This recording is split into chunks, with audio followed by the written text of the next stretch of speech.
Асыл азамат, ардақты әке, аяулы жар, Үмбетәли Фатих Құмарұлының есімі мәңгі есте сақталады. Бұл деректі фильм марқұмның рухына бағышталады.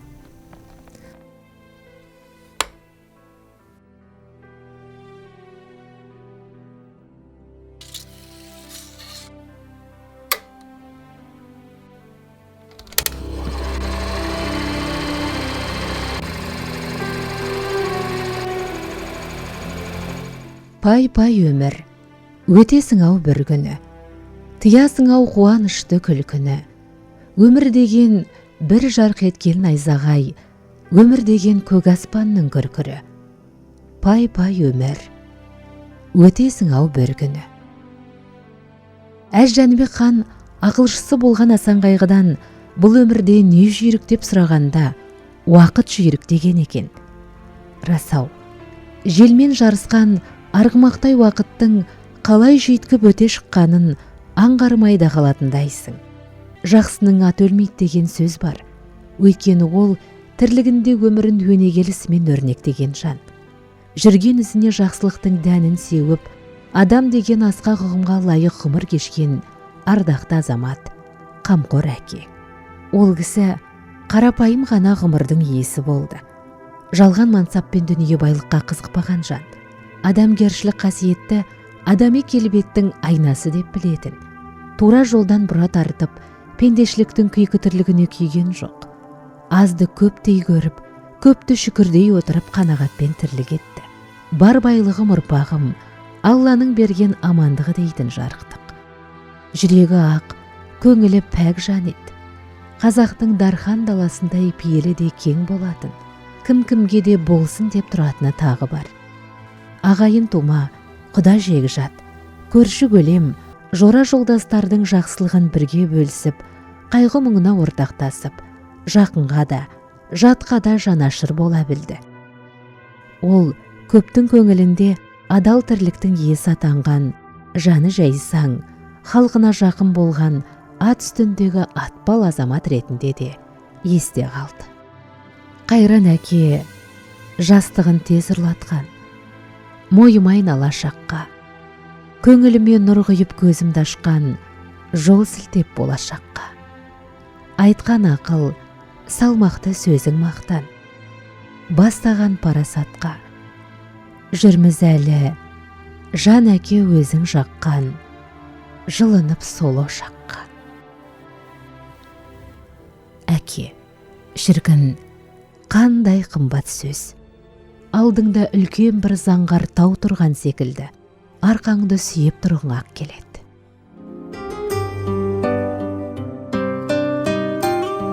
Әкең мен асыл анаңның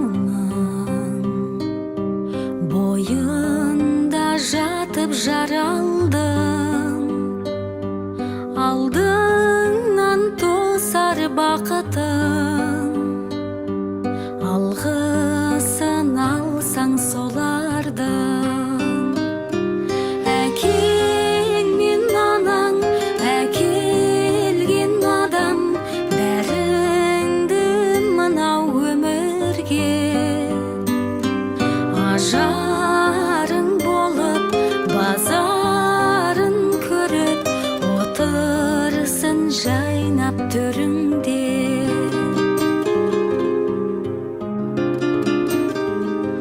Қуансаң көңілі жайланар, мұңайсаң жүдеп қайғалар. Әкеңдей адал мейірбан, анаңдай қамқор қайда бар. Енді құрметті жақын туысқандар, құдағайлар, коллективтер, үлкен рахмет сіздерге. Сіздерді көп айтатындықты әңгіменің мәлімі жұмағына жақсы айтып қойды. Осындай тек қана тойда кездесе берейік бәрімізде. Бәріңізде тек қана тыныштығы болып, күйіштеріңізде той болсын. Отырсын жайнап төрінде.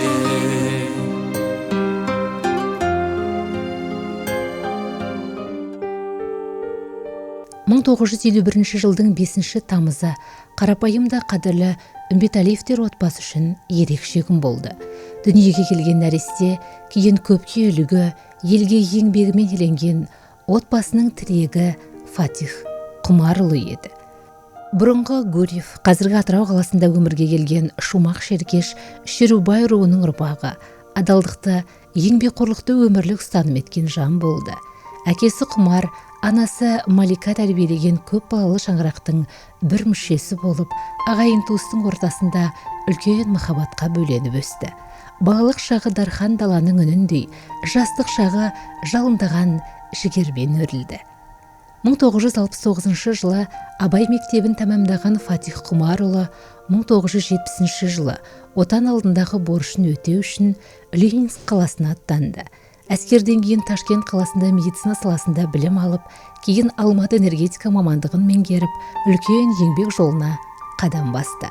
Атыраудағы Қазмет техника мекемесінде техник маман болып еңбек жолын бастап, өз кәсібіне адалдығымен, тиянақтылығымен ерекшеленіп, басшылыққа дейін көтерілді. Қаладағы барлық ірі медициналық мекемелердің заманауи жабдықталуына үлес қосқан, тер төккен еңбек майталман еді. Фатих Құмарұлын айтсақ, 1975 жылы осы облыстық медтехника басқармасына Ташкенттен электротехникалық медициналық техникумды бітіріп, жас маман ретінде келген. Өз жұмыс жолын содан бастап, осы соңғы өмірінің соңына дейін осы мекемеде жұмыс атқарды.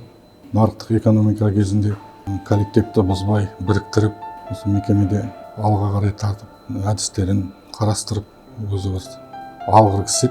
Біз оны аға ретінде өзім айтып, сол кісіден көп затты үйрендім. Райондарға, командировкаға шығып тұрдық, бірігіп қалмайтын еді жігіттердің қасынан. Ол кісі кеткенде ұжым өте қайғырды. Әлі күнге шейін осы Фатих Құмарұлының ұжымдастар отырыстарда еске алып отырамыз. Қолынан келген көмегін бәрін аямайтын, ұжымдағы кішілерге көмектесіп жүрді. Материалдықта, ақылы кеңесімен де. Ондай кісі бірде-бір қазір аз ғой, басшы болар. Соның бірі ең ардақты да сол Фатих Құмарұлы болды. 2007 жылы осы Фатих Құмарұлы мені өзіне шақырып алып, көмекші ретінде сол мед құралдарды өңдеу, жөндеу соның саласында жұмыс жасадық. Бірігіп көп рахмет ол кісіге де. Көмекші болдым. Амбулаторный медпункттар ашыла бастады.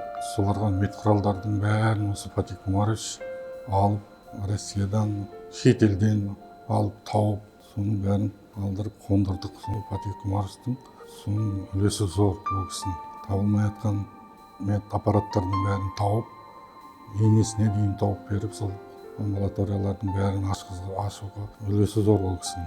Сол 1975 жылы оқу бітіріп келгеннен 14 жылға дейін зейнетке шықты ғой. Сол кезде кейін басшы болып келді. Сосын азап ауырып қалғасын, орнына мен тастап кетті. Мен өзім де зейнетке шықтым, бірақ енді Фәкеңнің айтып кеткен, тапсырып кеткен тапсырмаларымен соның жолында медсервистің әлі жасап жатырық, жұмыс жігіттермен бірігіп. Енді оның көре алмай кеткен қызықтарын Сәлима жеңгемізбен қалған ұрпақтары, ағайын тумаларына Алла тағала нәсіп етсін. Жатқан жері жайлы, жаны жанатта болсын демекпін. 1977 жылы өмірлік жары Салима Молдабаева мен тағдыр қосып, 47 жыл тату-тәтті бір шаңырақ астында берекелі өмір сүрді. Жұбайлы өмірде жарасым тапқан олар ұл-қыздарын ізгілікке, білім мен тәрбиеге баулыды. Жамал ләззат атты қыздарын ұядан ұшырып, қияға қондырды. Абат, Мұрат, Дамир атты ұлдарына ер азаматқа тән тәлім тәрбие беріп, өмірден өз орындарын табуына жол сілтеді. Қазір олардың барлығы өмірден өз орындарын тауып, ата-анасының аманатына адал ұрпақ болып отыр. Қыз күйеулері Жамал Азамат, Ләззат Құрманбек, бала келіндері Абат Айжан, Мұрат Жанат, Дамир Жұлдыздың шаңырақ құруының арқасында Беріш Құлкеш, Беріш Себек, Шеркеш Қосым, Адай Тоқтамыс әулеттермен құда болды. Фатих Құмарұлы өмірінің соңғы жылдарын Жұлдыз ықшам ауданында өткізді. Мейірімге, құрметке бөленіп, кейінгіге үлгі етіп қалдырған өнегелі өмірімен артында мол рухани мұра қалдырды.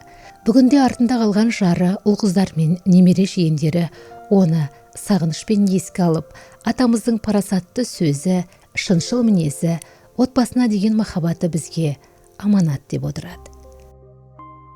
Фатих інім менің өте бір жақсы балдардың бірі еді, ағайындардың ішіндегі. Негізі біздер өзіміз семьяда әке шешемізден пайда болғанымыз 10 едік. Фатих енді кішкентай кезінен өте еңбекқор, адамгершілігі мол сондай бала болатын.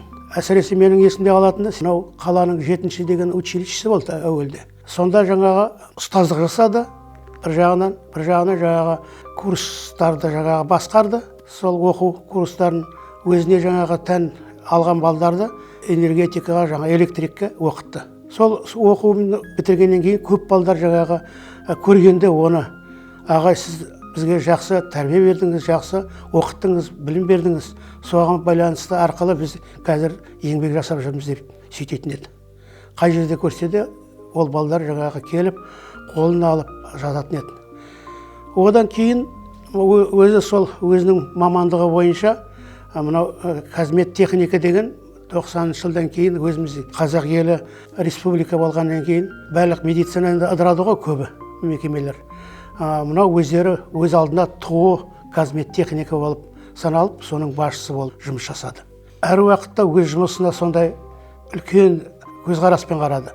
Себебі жұмыстарында ешқандай қателік болмау керек еді. Медициналық жағы енді белгілі ғой. Атырау облысының больницаларына, поликлиникаларына жаңағы. Енді ұжымдастары айтатын еді, біздер сол орналастырып құрып қоямыз ғой, бірақ та ол кісі бізге айтады: мен келмей ештеңені қоспаңдар, жібермеңдер. Себебі өзім қарап шығуым керек, содан кейін тек қана іске қосамыз деп. Үлкен жауапкершілік деп есептелетін еді.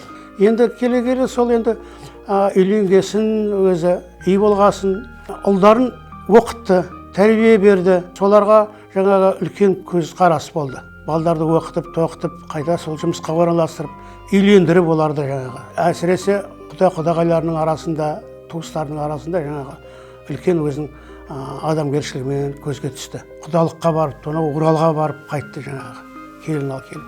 Сонда да келген құдалар айтатын еді: о, мына Аяздың ағасы жас болса да, бірақ та үлкен дігін көрсетті деп жаңағы. Барлық біздің құдалардың арасында жаңағы сондай сыйлы адам болды деп айтатын еді. Адамдарға, жақындарға, жаңағы қасындағы достарына, тіпті көршілеріне дейін қол ұшын беруге жаңағы дайын болатын әр уақытта. Немерелерін де жаңағы сол мектепке апаруға, жаңағы оқытуға, оған да үлесін қосты. Енді белгілі жаңағы сол 63 жасқа келгенде бір күні көрдім, жаңағы үйден обедке келіп, жаңағы кішкене басым ауырып жүреді, анау деп айтатын еді. Сосын айтам: ау, сен деген менің медицинаның арасында жүрсің ғой, қаралмайсың ба десем, соған қаралуға уақыт жоқ. Ақыры енді инсульт алды. Инсульті өмірінің аяғына дейін жеткізді оны. Ең соңғы кездерде көп жүре алмай қалды, аяқ баса алмай. Қиын болды бізге өте арамыздан жіберу. Дей тұрғанмен Алланың ісі ғой, оған ешкім қарсы тұра алмайды. Жатқан жерің жайлы, топырағың торқа, иманың жолдас болсын. Жұмақтың төріне саған орын берсін дегім келеді. Артында қалған ұрпақтарыңа тек сенің дұға шарапатың тисін, Мұхаммед пайғамбардың шапағаты тисін, Алланың нұры жаусын дегім келеді. Бұл тағдыр тұрағы жоқ алып ұшпа, өмірі жақсылардың неге қысқа? Жарқырап жүруші едің қасымызда айналдың, енді міне сағынышқа. Жыл өтіпті, біз сені жоғалтқалы. Жыл өтіпті, біз сені жоқтағалы. Адалда ақ жүрегің тоқтағалы. Өлмен түсті яп сәтте жоқ болдың ау, сен алмай жүрміз ғой біз бұған әлі. Жыл өтті ғой, біз сені сағынумен, жаратқан бір Аллаға табынумен. Төрімізде жарқырап нұрлы бейнең, бірге жүрген сияқтысың әлі бізбен. Мезгілсіз қара бұлт басып аспанды, езіліп жүрек жанардан ыстық жастамды.